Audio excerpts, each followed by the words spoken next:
Hello everyone, good afternoon. We will start our guest speaker in 2 minutes. We are very lucky to have very renowned spiritual and motivational speaker among us today. I want to thank Gnanvatsal Swami for coming all the way from India to give us the blessing and his speech. To give Dr. Gnanvatsal Swami's introduction, Dr. Gnanvatsal Swami is a life coach and eminent speaker from BAPS Swaminarayan Sanstha. With outstanding academic career, he graduated as a mechanical engineer from BVM College of Engineering, Vidyanagar, Gujarat, India. He was initiated as a sadhu by His Holiness Pramukh Swami Maharaj, the fifth spiritual successor of Bhagwan Swaminarayan.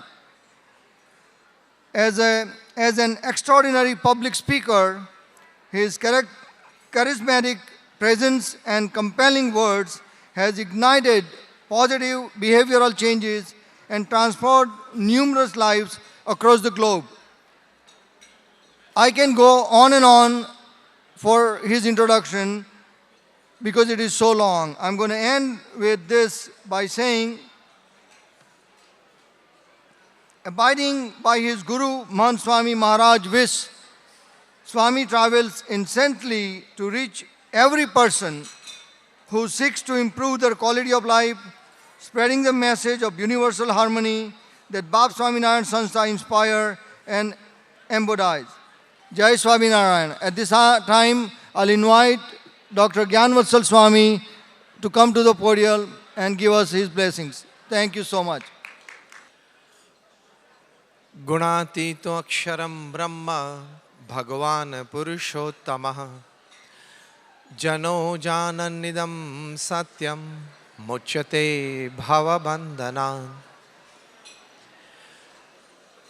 With prostrations at the divine feet of Bhagavan Swaminarayan, my Guru Hari, Pramukh Swami Maharaj, and my Pragat Guru Hari, Param Pujya Mahant Swami Maharaj, my heartiest Namaskar, Jai Shri Krishna, Jai Shri Ram, Jai Swaminarayan, and a very good afternoon to all the delegates of AAPI present in the conference today. First of all, I would like to thank from this platform the entire medical fraternity of the world who took care of us, especially during the corona times. And as always, the society respects the doctors because they take care of the health of the common person. So in behalf of all the common people, I again take this opportunity to thank you all for your selfless services towards the society.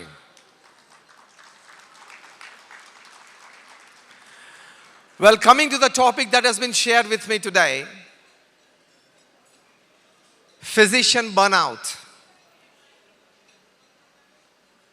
We live in the 20th and the 21st century, the times of which have been well described by somebody as, in this 21st century, these are the times of fancier houses but broken homes. These are the times of double incomes but more divorces. These are the times of high-rise buildings but low-rise characters. These are the times of broader highways but narrower viewpoints. These are the times where man has gone all the way to the moon and has come back, but he finds it difficult to cross the road and meet the new neighbor. In short, these are the times where man has much to show in the show window and nothing in the stockroom. And that is why we experience stress. And that is why we experience the effects of long-term stress, and that is called burnout. Burnout is normally described as a reaction of long-term stress, depression, anxiety, anger. And it is marked by lack of emotional enthusiasm. It is sort of like emotional exhaustion and depersonalization. And especially physicians and doctors, they experience this burnout because of long working hours, very pressing time schedules, tremendous pressure of work to meet the deadlines, and more importantly, because of emotional integrity that the physicians possess. Because all of you are attached with your patients like your family members. The emotional integrity that your profession needs, and you try to be at the optimum level of it. That is one of the reasons that you may, over a period of time, suffer from long-term stress and thus a burnout. You'd be surprised to know that in Canada, at Montreal, at the University of Montreal, there are 1.5 lakh books on stress in one library in one building at the International Institute for Stress. Imagine, it's one of its kind in the world. On a particular subject, you have 1.5 lakh books written on that subject in the same library, in the same building. According to World Health Organization, at any given time, when you're talking of stress and ultimate burnout, 340 million people are suffering from this dreaded disease. Out of this 340 million, about 20 million of these sufferers, they try to commit suicide every year. Again, according to the World Health Organization reports, by the year 2040, stress burnout will be the second most dreaded disease and create fatality after heart diseases. So we need to check out on that. So we need to devise a theory for our own self. From thought processes to emotional care to behaviors and attitudes, that we are able to take care of our own selves, to take control of our own selves in times of stress. How many of you would agree with me when I put forward a statement that stress is an inevitable part of life? If you agree, just raise your hands. Stress is an inevitable part of life. How many of you say? Just raise your hands if you say yes. All of you. All of us sitting here, at some stage in life, let us put our hand on our chest, on our heart, and tell ourselves faithfully today that we experience stress at some stage in life. Yes or no? We need to have a proper remedy to it. And God is great. God has created a very good internal system within us. That system is in the form of certain thought processes. That system is in the form of certain definite emotional control of our own self. That system put by God is in the form of some proper behavioral attitudes that we must form as a habit. The first important aspect. Let us talk practical. The first important aspect of not allowing burnout, that is long-term stress in our lives, is forming a habit of prosperity thinking, coming out of the habit of poverty thinking. What is prosperity thinking? What does a person with a prosperity thinking do? He is optimistic about life. He believes that today's first rays of sun coming into my bedroom after I open the window are rays of hope. He believes that today belongs to me. He creates a positive vibe and a positive energy around him, thus influencing people and atmospheres around him. It has been proved by science that a person who is always in a state of prosperity thinking, he can strengthen his cardiovascular systems. He can strengthen the response of his immune system.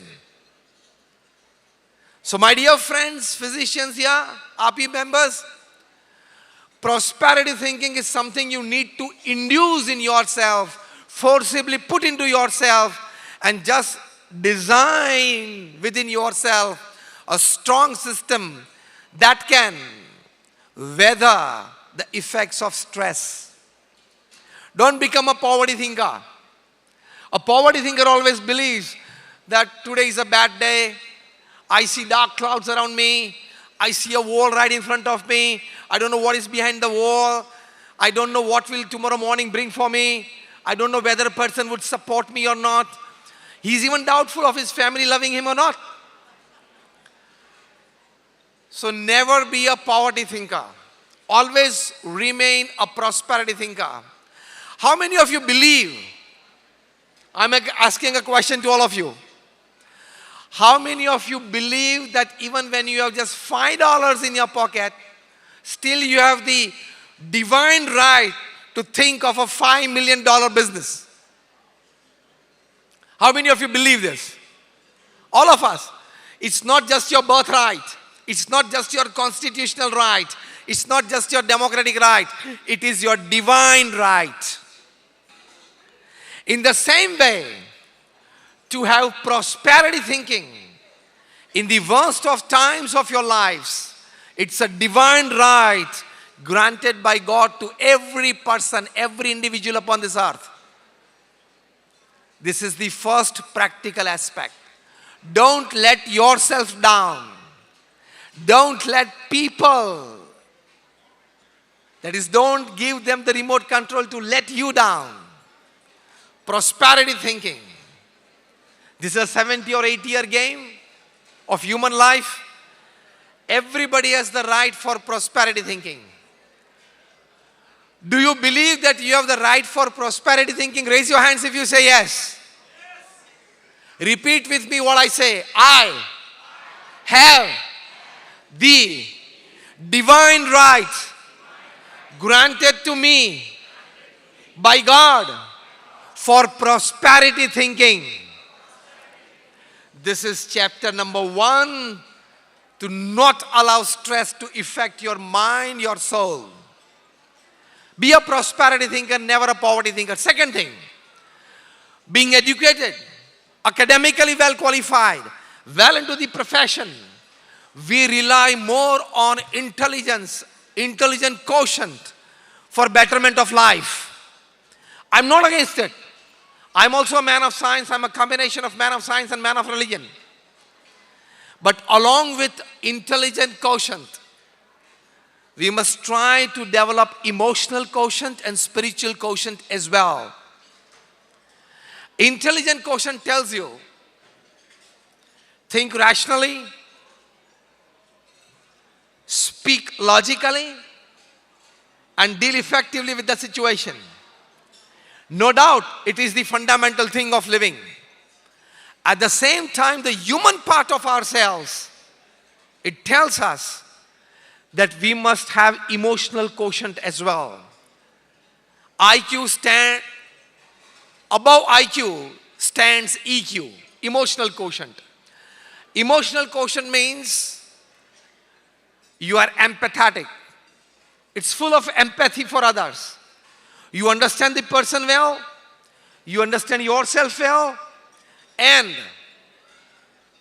you deal with the situation accordingly. So you care for people.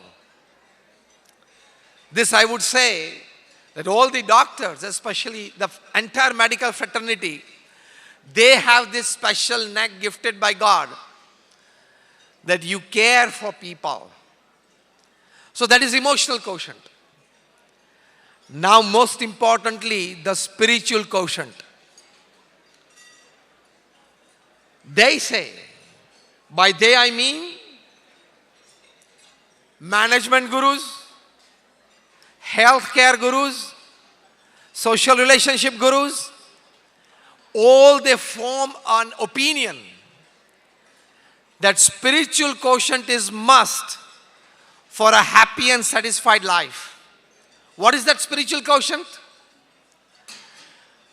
I list out 8 qualities. I'll not go deep into it, but 8 qualities that if you possess, you are a person with spiritual intelligence. And the vice versa. If you want to become spiritually intelligent, you must try to possess these 8 qualities. First, flexibility to change is spiritual intelligence. Second, self-awareness is a spiritual intelligence. What am I? Where am I? What I'm supposed to talk? Who are the people around me? Whether I should express myself or not? To what extent? All this is self-awareness. A self-aware person never commits a private or a public mistake in life. Self-awareness is the second quality of a spiritual intelligent person. We call it spiritual quotient. Third quality of spiritual quotient. This is very important, especially for the physicians, for the doctors. The third quality is an ability to face and use the suffering of life. If you possess this ability to face the suffering, to use that suffering for the betterment of your own life, for the life of people around you, and overall for your organization, you have spiritual quotient. Fourth quality of a spiritual intelligent person, an ability to be inspired by a vision. You see something happening, you have some interaction with people, and you can use that interaction for the betterment of your own life, for the life of people in your organization. Fifth quality of a spiritual intelligent person, he has an ability to see connection between diverse things. Things that are diagonally opposite. Yet he can see a connection between these two. The sixth quality of a spiritual intelligent person is an ability to cause as little harm as possible to himself, to the surroundings, to the people. The seventh quality of a spiritual intelligent person is an ability to ask and probe fundamental questions. And the eighth quality of the spiritual intelligent person is an ability to work against a convention, against a belief. These are the 8 qualities of a spiritual intelligent person. So today's times, they demand that along with your IQ, you should develop your EQ. Along with your EQ, you should develop your IQ. A person with IQ plus EQ plus SQ is a complete personality, is a complete character, and you save yourself from stress and thus burnout.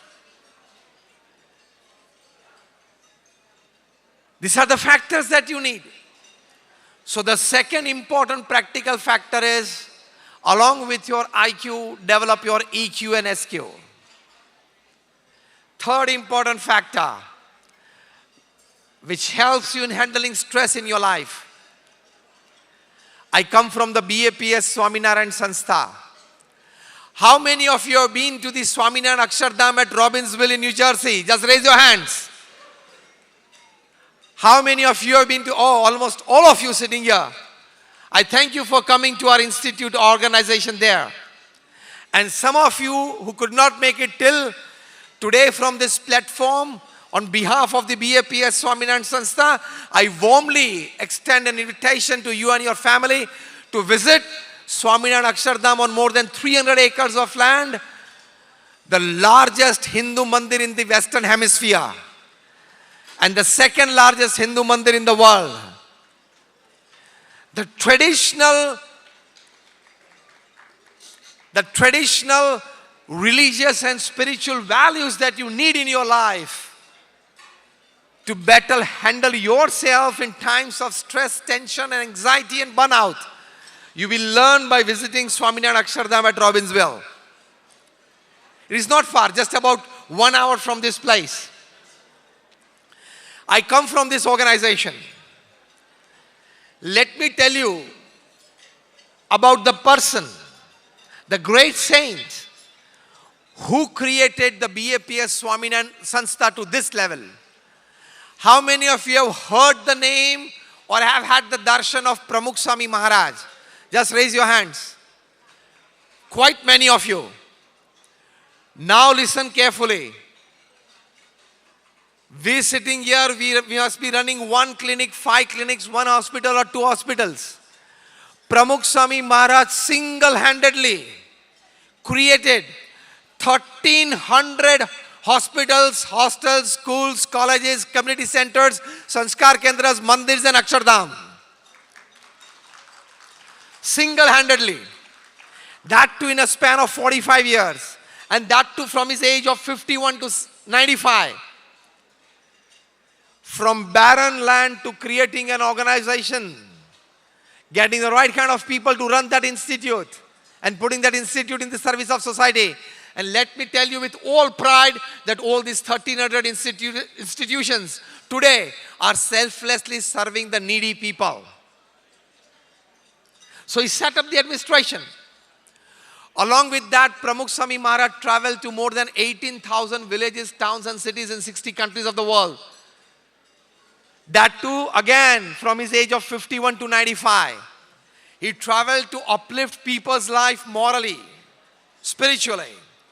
He tried during his travels to inspire social service organizations for betterment in their services. He tried to imbibe the traditional values of culture in the hearts and minds of people. All these 3 things helps us in managing stress and burnout in our lives. He read and answered more than 7.5 lakh letters in his lifetime, responsible answering. At an unbelievable average of reading and answering more than 50 letters a day without a Sunday for 45 years. He personally visited more than 7.5 lakh homes. He personally met more than 4 million people. And as we are here today in the midst of you, for a talk, for a session, he had such sessions every day in the evening for more than 50 years. So the amount of work that he has done is unbelievable.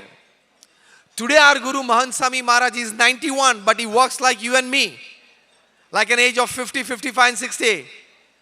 And in the last 8 years of his Guruship, Mahant Swami Maharaj created 450 institutions of social service, 450 hospitals, hostels, schools, colleges, community centers, mandirs and Akshardham. So Mahant Swami Maharaj today is gifting an institute of social service every 8th day of his life, which is an unimaginable record beyond the ken of human intelligence. Now I want to tell you something, that any person who has worked to this level, in this scale, achieved these heights, has faced all the factors that could bring stress into their lives, isn't it? The human factor, the material factor, the money factor, the circumstances factor, the happening factor. Pramukh Swami Maharaj and Mahant Swami Maharaj faced everything. Yet we have not seen a single wrinkle of stress in their lives. What are the reasons? Today I want to give you, I've specially come here to give you the secrets that these people with this scale of work, this involvement with the society, who have never experienced stress, that is, they have been able to manage stress well in their lives. First thing, during the ongoing project of Swaminarayan Akshardham in New Delhi, how many of you have been to New Delhi, Swaminarayan Akshardham? Oh, quite many of you. 110 acres of land on the banks of Yamuna. Pramukh Swami Maharaj waited for 33 years to get that land. So the first factor to handle stress at workplace is positive patience. The first quality that we learn to manage stress at your workplace is positive patience. Patience is not just like waiting for something to happen, trying to make that happen, but keeping positivity in your mind. That is positive patience. After the start of the project, the Sompuras who designed the project, they said that this scale would take 33 years. Pramukh Swami Maharaj said, we want to do it in 5 years. Imagine a work that would need 33 years and the leader of the organization saying, I want to do it in 5 years. And the Sompura said, Swamiji, you will not get those artisans. That number of artisans that you need for this. Pramukh Swami Maharaj said, leave it to me. He sent the saints and volunteers to the deep villages of Rajasthan and Orissa and got more artisans, trained them, and we got the needed force of more than 4,000 plus. And Pramukh Swami Maharaj completed the project in 5 years. So the second factor that we need to know at a workplace to handle or manage stress is gather your resources well. Know and gather your resources well. When you gather your resources well, you'll be able to handle stress well. When the project was completed, the who's who of India, who's who of the world attended the festival of inauguration. That was a month-long festival. Everybody would praise him. Pramukh Swami Maharaj, आपने तो दिल्ली में दिल बिठा दिया. प्रमुख स्वामी महाराज, आपने तो भारत में 4 तीर्थ थे, 4 धाम की यात्रा थी, आपने 5वां धाम खड़ा कर दिया. These were the accolades that people were showering on him. At that time we saw in his life that he would say, we have not done it. The saints and the volunteers have done it with the blessings of Bhagavan Swaminarayan, our Guru. The more you reduce, deflate, minimize your I, you will save yourself from stress. I has the power to generate stress because every time your I will not be satisfied. Yes or no? Every time your I will not be satisfied. How many of you agree with this statement? Just raise your hands. So don't boast that I did something, I achieved something, this is my achievement, I did this. That has the power to bring stress in your life. So the third important factor when it comes to workplace is that humbleness, humility, even after the best of achievements in your life. Pramukh Swami Maharaj is in the Guinness Book of World Records more than 6 times. He never showed up this to the audience. He never allowed this to get into his introduction, his CV. And he has never asked for that certificate of Guinness Book of World Records to see in his own hands. I am a humble servant of society. I am a humble servant of God, living a life of humbleness. That humbleness can become the rock of Gibraltar for us, that stress does not come into our lives. Forget burnout, not even stress in your life. So that is again an important factor at your workplace. Now again comes one important aspect, and that is criticism of your work. You did good work, there could be people who could criticize you, isn't it? How many of you agree with this point that even after some good work, there are chances that somebody would criticize you? Yes. At that time, how to create the buffer? And that creation of buffer is, Pramukh Sai Maharaj was once asked that if somebody criticizes you and when you have selflessly done so much work for the society, 1300 institutions of social service. He said that if somebody criticizes us, we think of the words, not of the person. We think that, are the words right? If that is right, we try to improve our own self. Immediately the questioner posed this question, that if the person is wrong then Pramukh Swami Maharaj said, we don't go to answer that person. We don't go to fight with that person. We simply pray to God that God inspires him with the right kind of thinking. We forget the person, we forget the words, we keep on doing our own good work. That is the fourth important factor that we all need to learn to handle stress at our workplace. And the last important factor, ethics, norms, and disciplines at your workplace. Whoever we are, whatever we are, wherever we are, we don't have the right to play with ethics, norms, and disciplines. How many of you agree with this statement? Just raise your hands.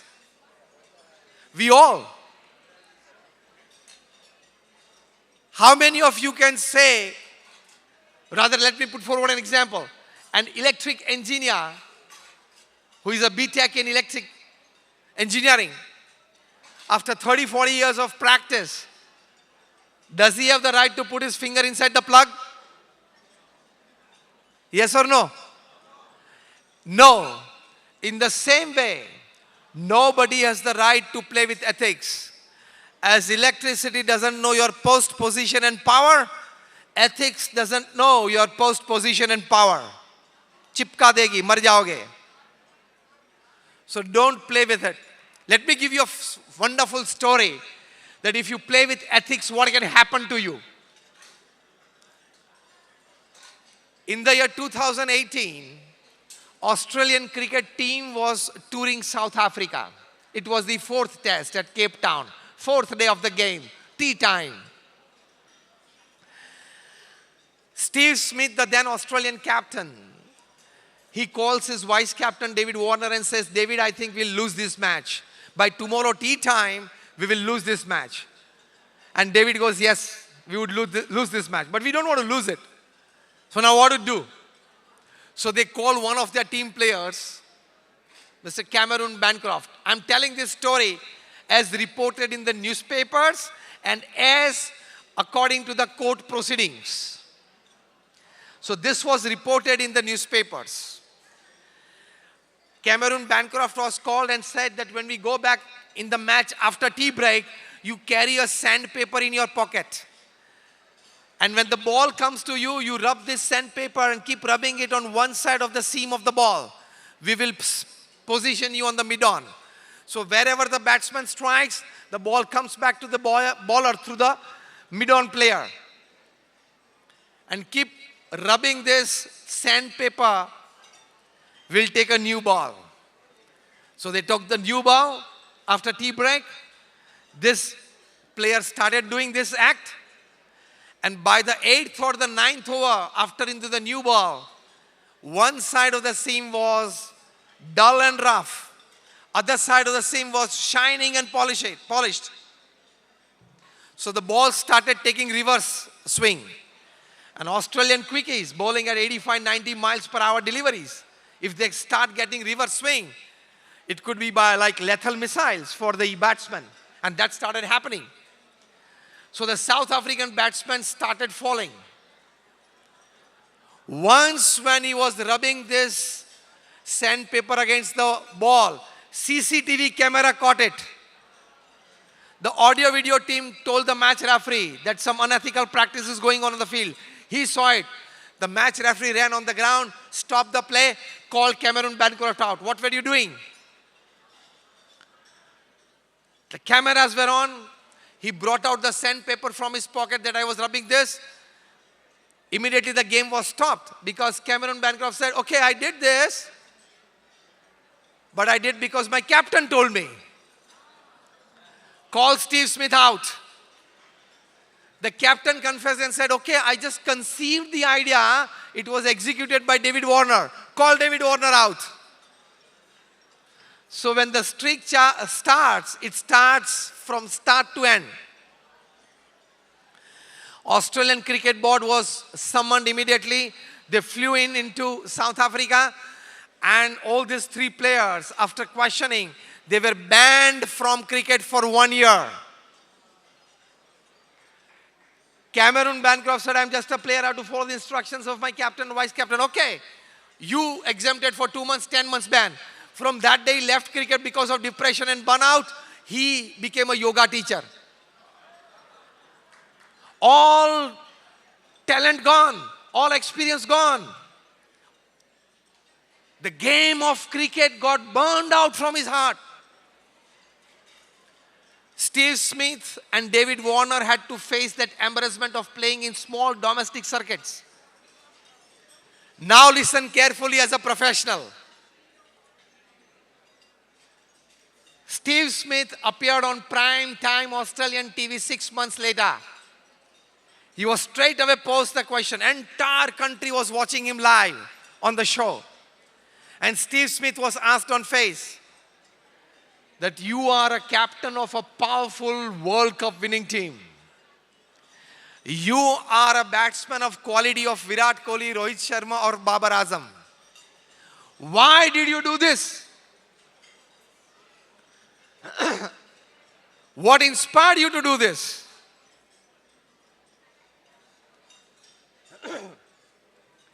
At that time, Steve Smith had nothing but tears in his eyes. He first begged pardon to the people of Australia that because of my behavior, I let you people down. And then he said, if you don't remember anything from my talk today, now what I speak is something to take away in your minds and in your hearts. Steve Smith said that a culture has developed in the Australian Cricket Board. And that culture is win at all costs. Profits at all costs in profit organizations will bring a lot of unethical practice at your workplace, and that unethical practice has the power to bring a lot of stress, and that lot of stress will ultimately result into burnouts. So unethical practice at your workplace is most dangerous. And second thing Steve Smith said, that we must never tell this to our employees. He said that the Australian Cricket Board tells us that we don't pay you to play, we pay you to win. This brings unethical practice. So ethical practice is very important. I'm into the last 2-3 minutes of my talk. The last thing I like to put forward that we need to apply at our workplace is Bhagwan Sri Krishna has told to Arjuna in Srimad Bhagavad Gita, Karmanya vadikaraste ma phaleshu kadachana. He tells Arjuna and thus all of us, your job is to perform your duty well. Results, Krishna says, I will decide. I just want to ask 2 questions to all of you quickly, and I know all of you will say yes. Nobody of you will be able to say no. I challenge and guarantee. Question number 1. All of us have an experience that sometimes we tried our best but did not get the desired result. Yes or no? Give me a louder one. Question number 2. Sometimes we could not try our best because of some reasons. Still we got positive results beyond our expectations. Yes or no? Have we ever given a thought to this? That I'm the same person. Why 2 different results? When it was my try, the result, the answer is Karmanya vadikaraste ma phaleshu kadachana. Bhagwan Krishna says, you perform your duty to the best of your abilities. Results I will decide. I'll end with the last example.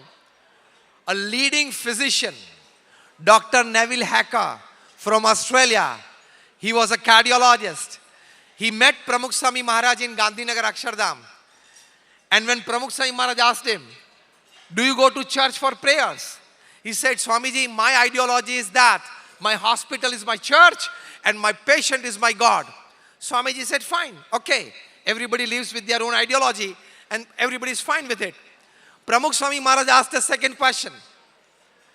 He asked Dr. Neville Hacker that has it happened any time that sometimes you judge that the patient would be all right and he passes away, and sometimes you judge that he will not live longer and he's right in front of you after 10 years.